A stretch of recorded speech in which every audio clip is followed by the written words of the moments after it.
Good evening. जितने भी भावी शिक्षक हैं, भारत शिक्षक आकलन की तैयारी कर रहे हैं, उन लोगों के लिए ईवीएस महत्वपूर्ण टॉपिक, चाहे वो जेटेट की भी अगर तैयारी कर रहे हैं तो उनके लिए भी एक बहुत महत्वपूर्ण टॉपिक है पदार्थों की अवस्था। तो पदार्थों की अवस्था पर आज हम चर्चा करेंगे और हम देखेंगे कि पदार्थ की अवस्था होती क्या है, कितने प्रकार, कितनी अवस्थाएं होती हैं पदार्थ की। जैसा हम लोग सुनेंगे कि पदार्थ की 3 अवस्थाएं, ठोस, द्रव और गैस। इस टॉपिक पर हम चर्चा करेंगे और इससे जो महत्वपूर्ण एमसीक्यू हैं इसको हम एक एक करके देखेंगे। इनके पहले जो लोग पारा टीचर आकलन की तैयारी कर रहे हैं उन लोग डायनेमिक जॉब पॉइंट,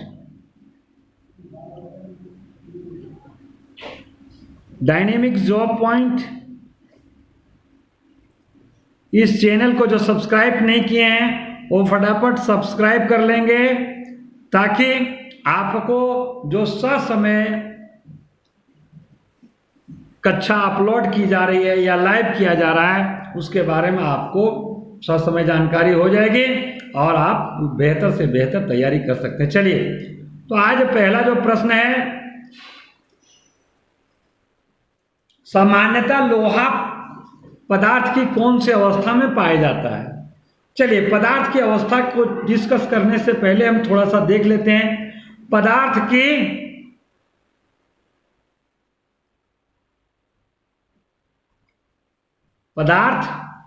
की 3 प्रमुख भौतिक अवस्था होती कि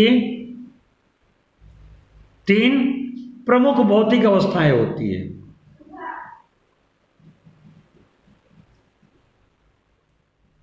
कितने होती है? 3 अवस्थाएं होती है।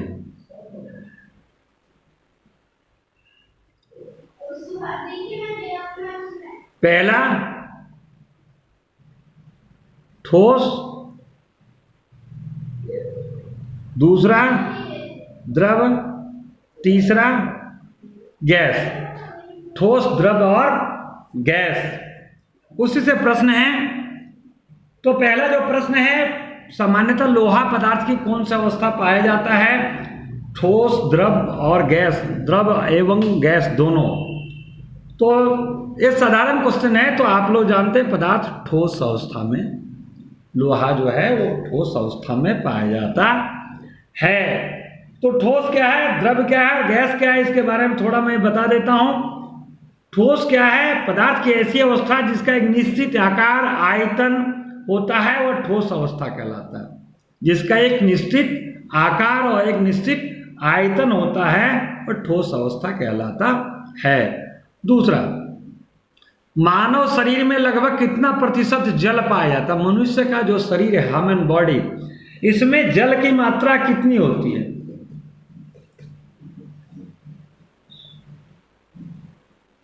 मनुष्य के शरीर में जल की मात्रा कितनी होती है? 65%, 80%, 20%, 95%। क्या होती है भाई? तो आपको मैं बता दूं कि मानव शरीर में लगभग 65%, 75% जो होता है वो जल होता है। जल कितना होता है? 75%। साथ ही साथ कुछ पौधे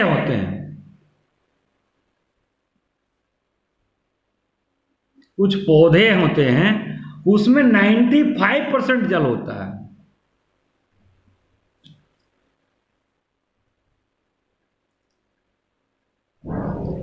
ह्यूमन बॉडी में कितना होता है?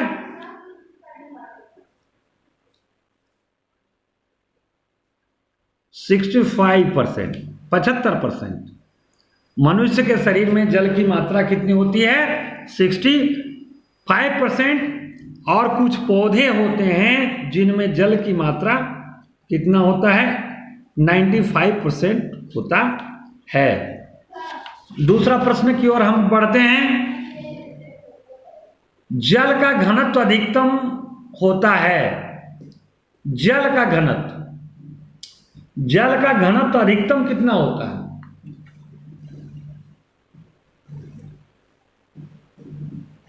देखिए, जल का क्वथनांक 100 डिग्री सेंटीग्रेड 100 डिग्री सेंटीग्रेड होता है, लेकिन जल का जो क्वथनांक होता है वो कितना होता है?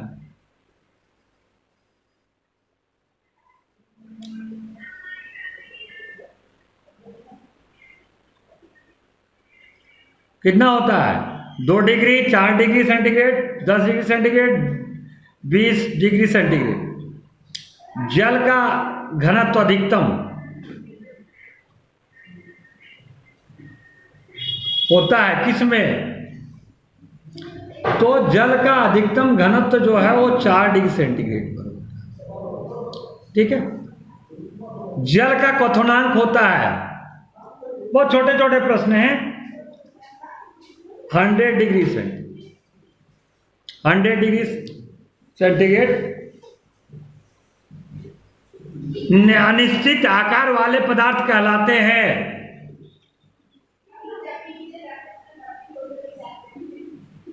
अनिश्चित आकार वाले पदार्थ कहलाते हैं।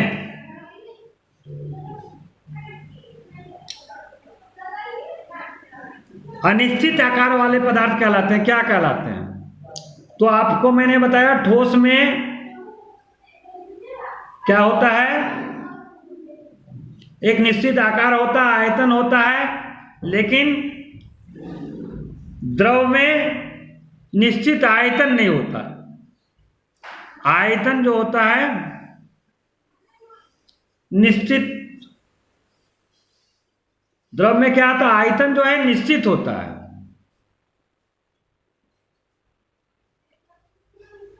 परंतु आकार जो है,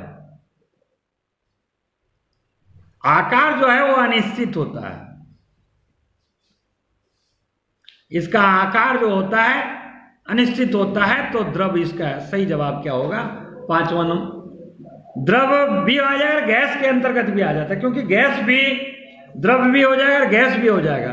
तो इसको गैस तथा द्रव कह सकते हैं, दोनों। इसका एक निश्चित आकार नहीं होता, ये भी होगा और ये भी होगा। ठीक है। इनका आकार निश्चित नहीं होता है। गैस भी हो जो उसका आकार जो है निश्चित नहीं होता। अगला प्रश्न की ओर हम बढ़ते हैं धीरे धीरे। नमक युक्त जल से नमक को पृथक किया जाता है। नमक युक्त जल से नमक को पृथक किया जाता है ऊर्ध्वपातन द्वारा, संघनन द्वारा, आसवन द्वारा, वाष्पीकरण द्वारा।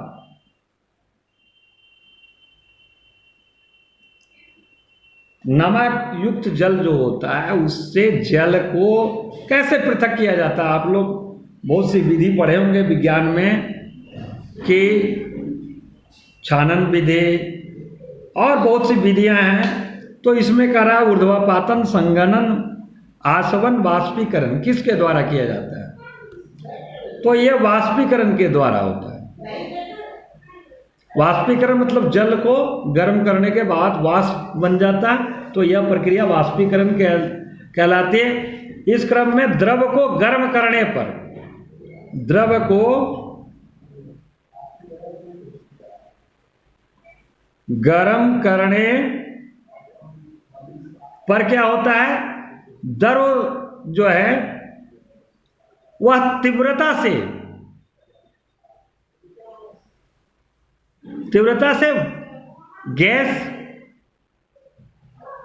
गैस या वाष्प में परिवर्तित हो जाता है। क्या हो जाता है? वाष्प परिवर्तित हो जाता है। यह प्रक्रिया वाष्पीकरण कहलाती है। और इसमें नमक, जल में नमक को पृथक करने के लिए यह प्रक्रम बहुत उपयुक्त है। निम्न से ऊर्ध्वापाती है। तो ऊर्ध्वापाती मतलब ऊर्ध्वापाती प्रक्रिया क्या है सो जानिए। ऊर्ध्वापातन क्या है? ये ऊर्ध्वापातन एक प्रक्रिया है। इस प्रक्रिया में होता है क्या? ठोस जो है, ठोस बिना द्रव अवस्था,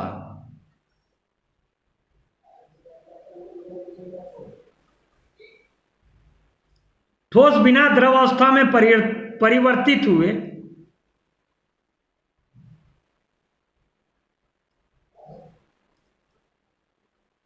ठोस जो है बिना द्रव अवस्था में परिवर्तित हुए सीधे गैसीय अवस्था में परिवर्तित हो जाता है।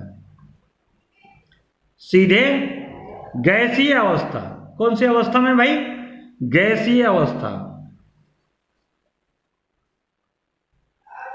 में परिवर्तित हो जाता है।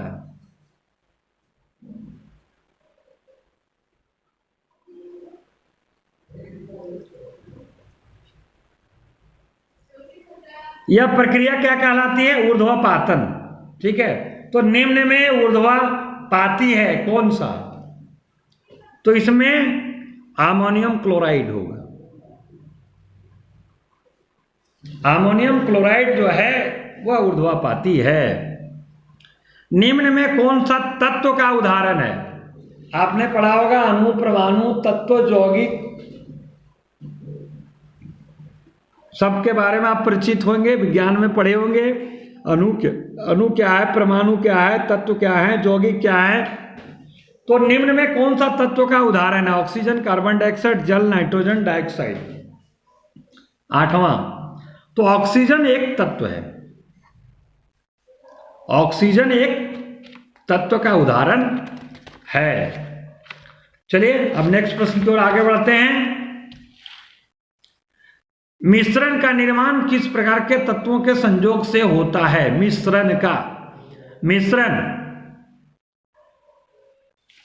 मिश्रण का जो निर्माण होता है वो किस प्रकार? देखिए मिश्रण है क्या, पहले इसको थोड़ा समझें।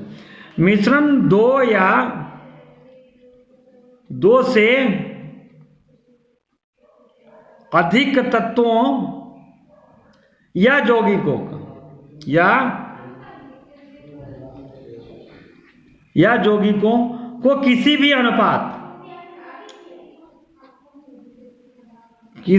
अनुपात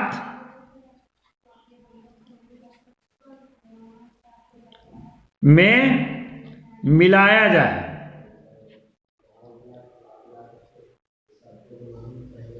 जो रासायनिक गुण परिवर्तन, जिनमें रासायनिक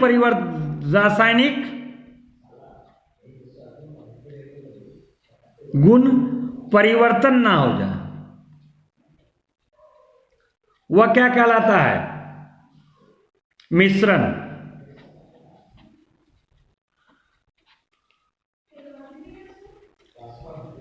कहलाता है।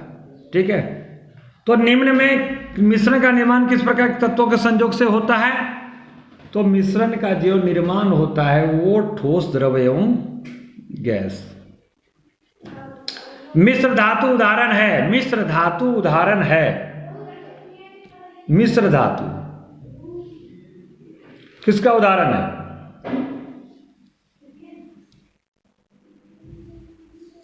मिश्र धातु है, वह उदाहरण है किसका? तो मिश्र धातु जो 10वां प्रश्न है वो मिश्रण का। चलिए जिसमें जरूरत नहीं है उसमें बहुत ज्यादा मैं समय नहीं ले रहा हूं। पदार्थ की कितनी भौतिक अवस्थाएं होती है? 11वां प्रश्न 3। अभी मैंने बताया ठोस, द्रव और गैस। जिसमें जरूरत नहीं है उसमें डिस्कस मैं कम कर रहा हूं। निश्चित आकार वाले पदार्थ कहलाते हैं, अभी मैंने चर्चा किया था, निश्चित आकार वाले पदार्थ कहलाते हैं ठोस का एक निश्चित आकार होता है। स्थान घेरता है कहलाता है गैस, द्रव, ठोस, द्रव और गैस। स्थान घेरता है, स्थान को घेरता है। तो ठोस, द्रव और गैस तीनों जो है स्थान को घेरता है। जल का आयतन न्यूनतम होता है। जल का आयतन न्यूनतम होता है 4 डिग्री सेंटीग्रेड। इसके पहले मैंने चर्चा कर लिया था। अब आगे जिन द्रवों का वाष्पन शीघ्रता से होता है वाष्पशीलता होता है। प्रश्न को पढ़ें।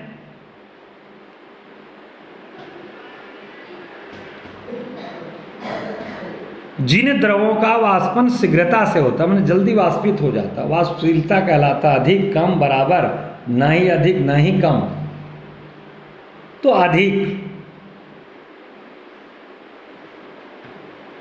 नाइट्रोजन है मिश्रण, तात्विक गैस, यौगिक, परमाणु। नाइट्रोजन है क्या है? मिश्रण है, तात्विक गैस है, यौगिक है या परमाणु है?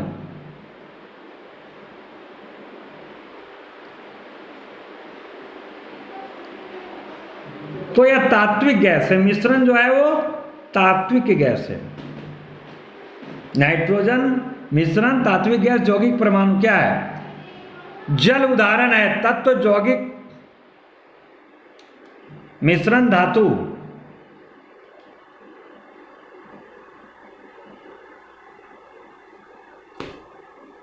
आप लोग पढ़े होंगे तत्व, यौगिक, मिश्रण।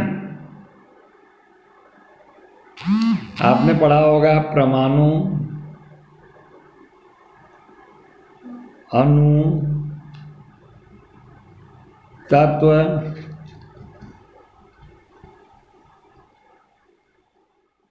यौगिक। दो या दो से अधिक परमाणु आपस में मिलकर अणु का निर्माण करते हैं। दो या दो से अधिक अणु आपस में मिलने के बाद तत्व का निर्माण करते हैं। और दो से दो अधिक, परिभाषा जोड़ते जाएं, दो या दो से अधिक तत्व आपस में मिलकर यौगिक का निर्माण करते हैं। यौगिक के बाद मिश्रण का बात आता है। तो जल उदाहरण है क्या? अभी मैंने चर्चा भी किया था। एक यौगिक है, जल एक यौगिक है। इसमें जल का अनुसूत्र क्या होता है? H2O। H2 मतलब हाइड्रोजन, दो भाग, और ऑक्सीजन एक भाग। 2:1। 2:1। हाइड्रोजन एक भाग, दो भाग, और ऑक्सीजन एक भाग।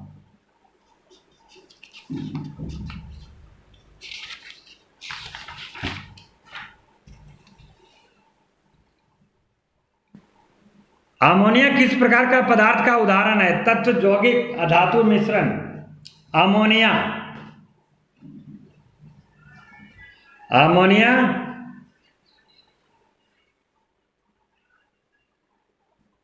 किस प्रकार के पदार्थ का उदाहरण है? तत्व, यौगिक, अधातु, मिश्रण।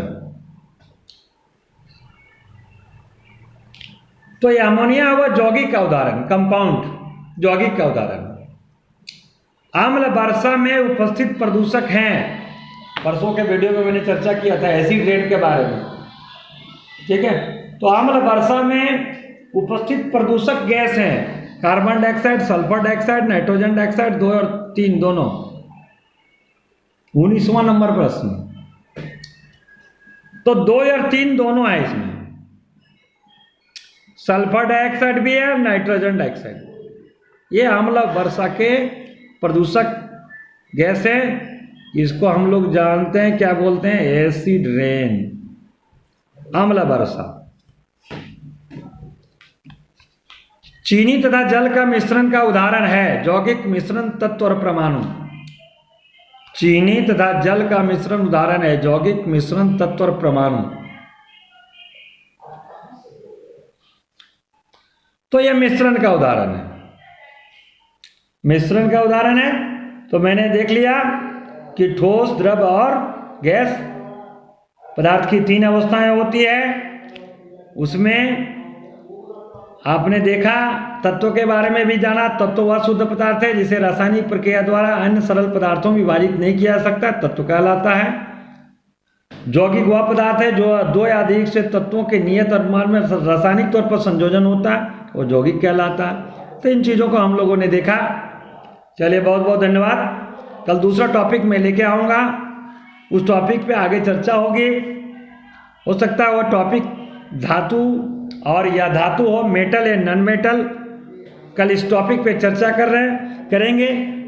हम ऐसे MCQ को लेके आ रहे हैं जो आप लोगों के लिए बहुत ही उपयोगी हो और निश्चित रूप से हमारी तैयारी में बहुत ही उपयोगी हो और हम बहुत बेहतर ढंग से तैयारी कर सकें। चलिए, बहुत बहुत धन्यवाद। साथ ही साथ जिन लोगों ने चैनल को सब्सक्राइब नहीं किया होगा वो इस चैनल को सब्सक्राइब कर लेंगे और अगर ये वीडियो पसंद आया होगा तो इसे लाइक करेंगे, कमेंट्स करेंगे, दोस्तों को शेयर करेंगे ताकि अधिक से अधिक तैयारी लोगों की हो सके। चलिए, बहुत बहुत धन्यवाद। ओके।